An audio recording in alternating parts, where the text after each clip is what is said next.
So for purposes of anonymity, I've omitted certain organizational and individual names from the remainder of the story. And also, I just want to let you know that I want to go into a little more depth on the journey itself to help paint the picture the best I can for you. So here we go. Having been a board member on a local humane education and advocacy nonprofit, we regularly received information on red-listed animals from a nearby shelter. So Bramble in particular was brought to my attention in a specific text message, and upon learning his story, I began one of the most impactful animal rescue missions of my life. One that actually turned out to be a huge team effort, and as you may already know, did lead to a very happy ending for Bramble.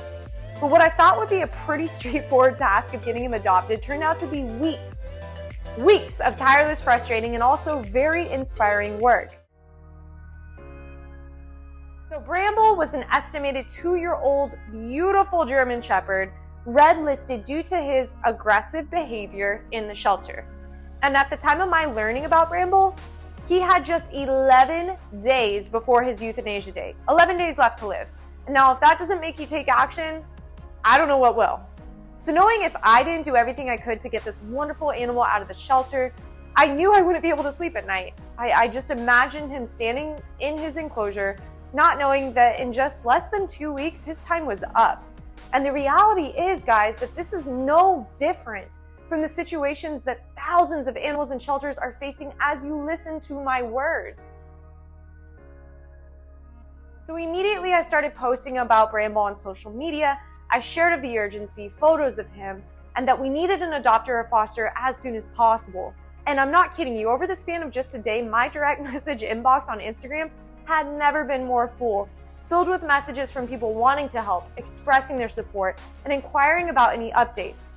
So after a few days, Bramble's red-listed story, to my surprise, had spread over thousands of different platforms, and people I had never known, celebrities, and people in other countries were resharing his story with their followers. Another amazing part of this rescue journey was the number of new friends I made, some of them lifelong, as now we worked to give Bramble his best chance at life possible. So after starting the social media fire, you could call it, I was referred to Jeannie Perales, the founder of Foster 2 Forever, and Bramble's main caretaker at the shelter. Jeannie informed me that in order for Bramble to be considered for adoption, any parties interested must come meet and interact with him at least 3 times given his particular behavior. And furthermore, that we would also need to find a committed rescue to support any potential adoption. So this was the first time I learned about the intricacies of getting animals with certain behaviors off the red list and up for adoption. And although at the time it felt like a blow to the momentum I had going, I just did not let it stop the search. So while the social media campaign continued, I started reaching out by email and phone call to as many local German Shepherd and animal rescues that I could, hoping that any one of them would be willing to get Bramble out of the shelter or to at least sponsor and support anyone interested in adopting him. So the days ticked by and Bramble's euthanasia date was closing in. And the love I felt for Bramble was supernatural. I literally could not sleep or focus on anything else during the days leading up to his euthanasia. It just did not seem fair to me that this young, healthy, smart dog was not being given the healthy circumstances he needed to show his true colors to those at the shelter and potential adopters. And again, this is the same for so many animals. But eventually, one specific rescue was willing to come look at Bramble. The rest that I got in touch with did either not respond or were too full at the time to consider taking in or supporting another dog with behaviors like Bramble.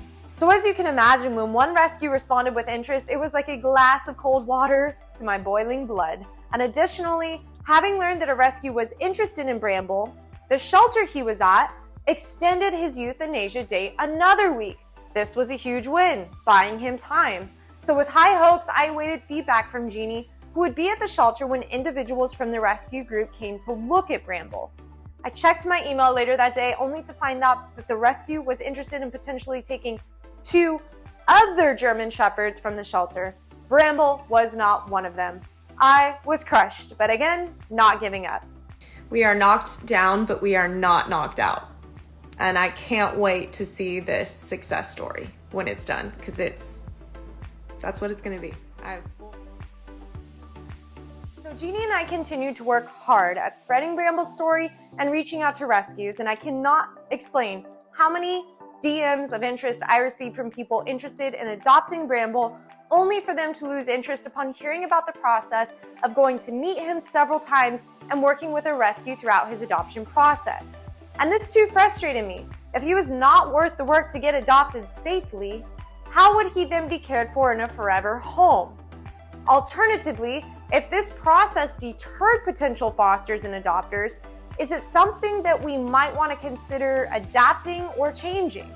Because the truth is, I quickly learned that as much as we want to get animals out of shelters, we must also ensure that they get into proper care of committed families that they deserve. Otherwise, we risk the process starting all over again. So what I found is that it's one thing to want to help, and it's really another to be all in. 3 different families went to visit with Bramble as a product of the social media sharing. The first visited 3 times and interacted extremely positively with him. They even had German Shepherds of their own in the past, which gave them some additional experience. But when it came time to commit, for reasons not shared, they backed out. And the second and third families, after multiple visits, simply decided it wasn't the right time. And I learned another hard lesson. Do not let your excitement determine your effort. It's easy to take action when things look good. When things look bad, excitement is little to none. And therefore, such feelings cannot be the driver of action. Anchoring yourself in purpose, however, will take you farther than high expectations ever will. I also learned we have to be grateful for progress, but ultimately save the celebrating for when it's all said and done. As the social media wave continued, Bramble was brought to the attention of one of my now great friends, Alex Prang. So Alex, like myself, was determined to help as much as possible in the continued fight as opportunities seemed to be decreasing for Bramble's rescue. Alex even went to visit with Bramble and see about adoption for himself. However, living at the time with some indecisive roommates in LA did not prove the most fitting situation for Bramble or for Alex. However, Alex's support in getting the word out and buying him time, given his following, was integral to the overall success of this rescue. So, Jeannie and I continued to work despite the situation to find Bramble a rescue and an adopter. And eventually we were closing on just about 4 days from his euthanasia date before we both realized we would need to look elsewhere for help. Immediate adoption or rescue was just not in the cards for Bramble. So desperate, I reached out to the amazing John Rammer at Kindness Ranch Sanctuary in Wyoming. John and I have worked together over several years on various animal wellness projects, and he's one of the few animal care professionals who I have found truly means what they say and really doesn't often take no for an answer. So I hopped on a call, and not 5 minutes into sharing Bramble's story with John, he simply paused and said, "Brittany, well, let's get him to Kindness Ranch." This was probably now the 6th, 7th, or 8th time along what was now almost a month-long rescue mission that I broke down in tears, but this time they were happy ones. However, the work was not over. Without going into all the fine print, Bramble was in Long Beach, California. Kindness Ranch is in Wyoming. Kindness acts as a special kind of sanctuary, not a rescue. So in order for Bramble's current shelter to be able to properly release him to Kindness Ranch, we still needed a committed adopter and a committed rescue to step in. So the series of steps took a lot of planning and quick thinking on Jeannie, John, and myself's part. But thanks to the support and understanding of another amazing rescue group called Wolf Project, we secured a willing temporary rescue to get Bramble out of the shelter. So the plan strategically but seamlessly unfolded from there. Once Wolf Project and Jeannie removed Bramble from the shelter, an amazing human with years of experience in handling German Shepherds was able to drive him on a 2-day road trip to Wyoming. However, we still needed a temporary adopter to sign the papers in order for Wolf Project to release Bramble from their care. So, of course, I volunteered for this part of the journey, and how sweet it felt for Bramble to be mine, even if for just a few short moments before I signed him over to Kindness Ranch and sent him on his way to Wyoming. The entire mission, from his removal from the shelter, the signing of all the paperwork, and his trip to Wyoming was planned and executed over the span of roughly 5 days. Now, if this isn't proof that a committed group of like-minded individuals can get the impossible done, I don't know what is. And the team effort that is required and the drive to save Bramble that I saw, I have not yet seen in any other professional job or volunteer position I have ever had, and I've had many. It was as if someone switched a flip in our brains, allowing us to put any differences and competing emotions aside, and there were a lot of those, in order to accomplish what needed to be done. And I'm forever grateful and awed by the grace and the teamwork that John, Wolf Project, Jeannie, Alex, myself, and a few other individuals who I won't specifically name were able to create.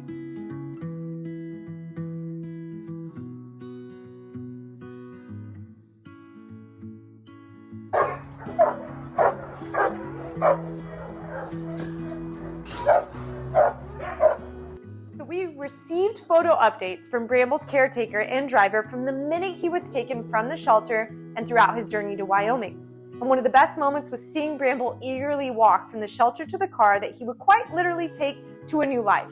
It was as if he knew something different was happening this time as he jumped into the back of the car only to stick his head out of the window and what looked like smile and say, "Bye guys." Oh, good boy, Bramble. Good boy. Yeah, you're free. Oh my gosh.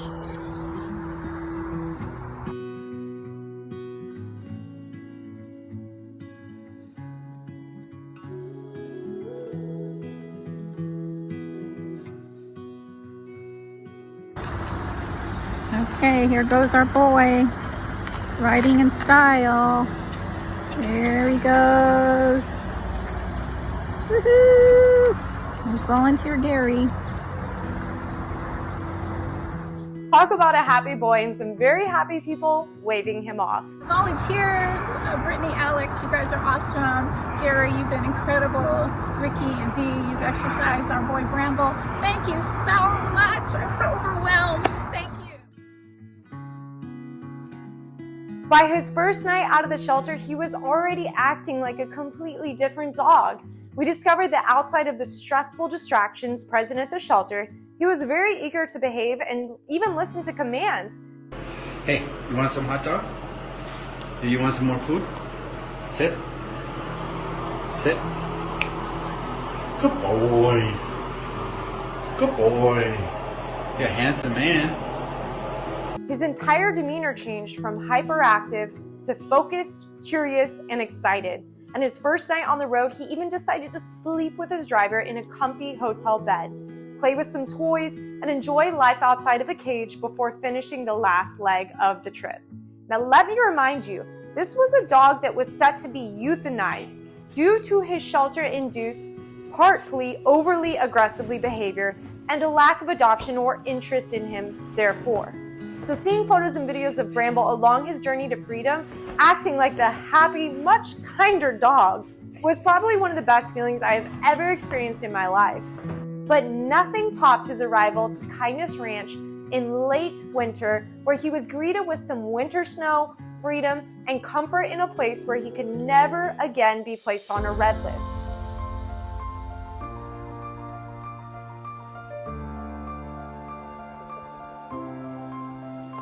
Oh, running already. You're running so good already. I know. I don't want to anymore.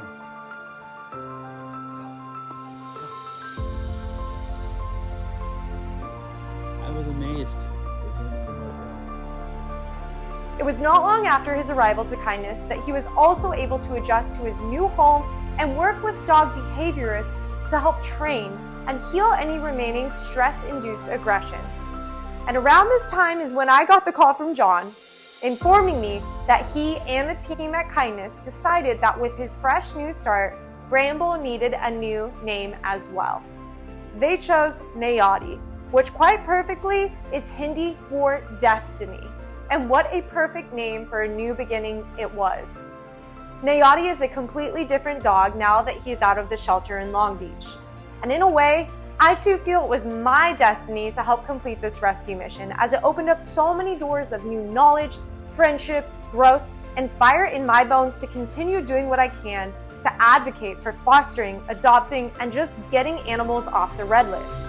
So Nayati now enjoys expansive areas of land to roam at kindness and to play in. And some of his favorite things to do are to play with his toys and the other rescue dogs at the ranch, something before he could not confidently do. He enjoys chasing bubbles of all things, napping, running in expansive areas of land, and time with his caretakers. So to say that Nayati has come a long way is an understatement, not only in geography, but in behavior, trainability, and love for open spaces. And while he's perfectly able to live out his life in the beautiful flowing hills of Wyoming, he is also still available for adoption. However, adoption into a home where he can continue to have open areas to play, love, and the proper training and care he needs to enjoy his new life.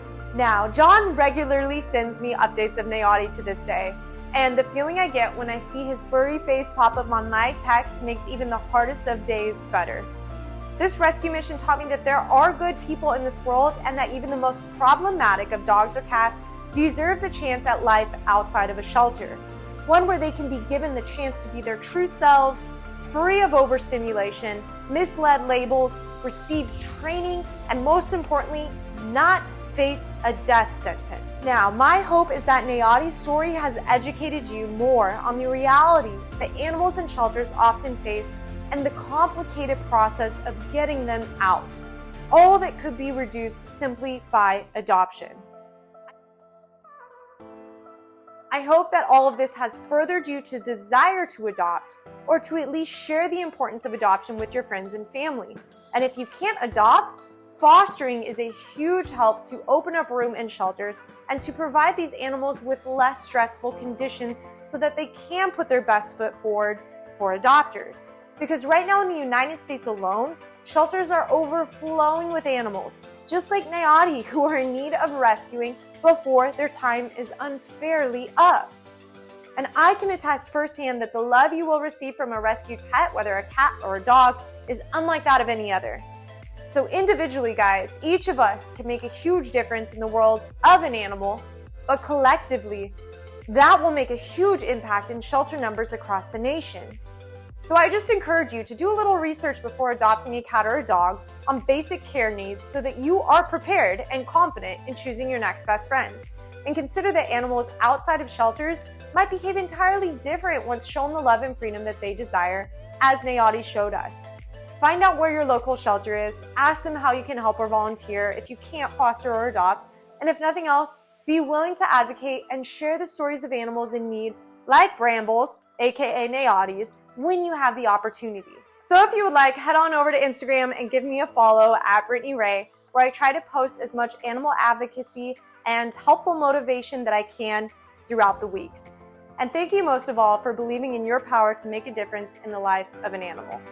Thank you.